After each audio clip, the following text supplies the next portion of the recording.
हम ही खाना बनाई देब कहमे त गोरा बोदा भाई देब हम ही खाना बनाई देब कहमे त गोरा बोदा भाई देब हमरा गई गोरी दुल्हा बना गई दुल्हा बना हमरा गई गोरी दुल्हा बना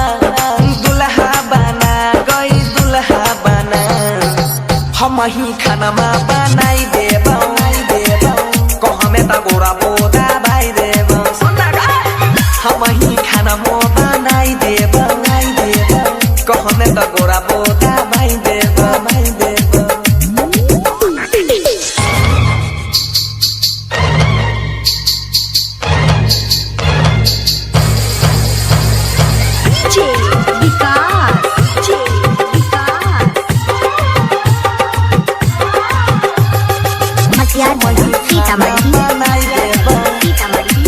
कहमे त गोरा बोदा भाई देब कहमे त गोरा बोदा भाई देब हमरा सन कनै मिलतौ गे दुल्हा दिबिया बार के गोरी खोई जाले दिबिया बार के गोरी खोई जाले हगे हमरा जैसन तोरा मिलतौ ना दुल्हा दिबिया बार के गोरी खोई जाले कपड़ा लाता सब धोई देब रतिया में गई से जो सजैबो आबे ना हमारो जियारा जुड़ा गई जियारा जुड़ा हम ही खाना बनाई देब कहमे त गोरा बोदा भाई देब रोज रोज खाना बनाई देब सुतला में गोरा बोदा भाई देब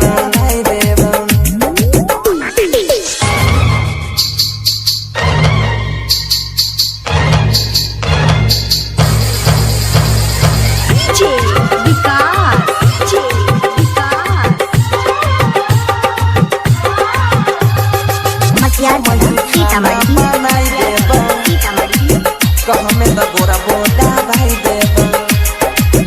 कहमे त गोरा बोदा भाई देब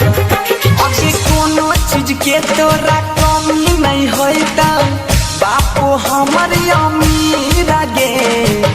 बापू हमर अमीर गे अभी कोनो चीज के तोरा कमी नहीं होता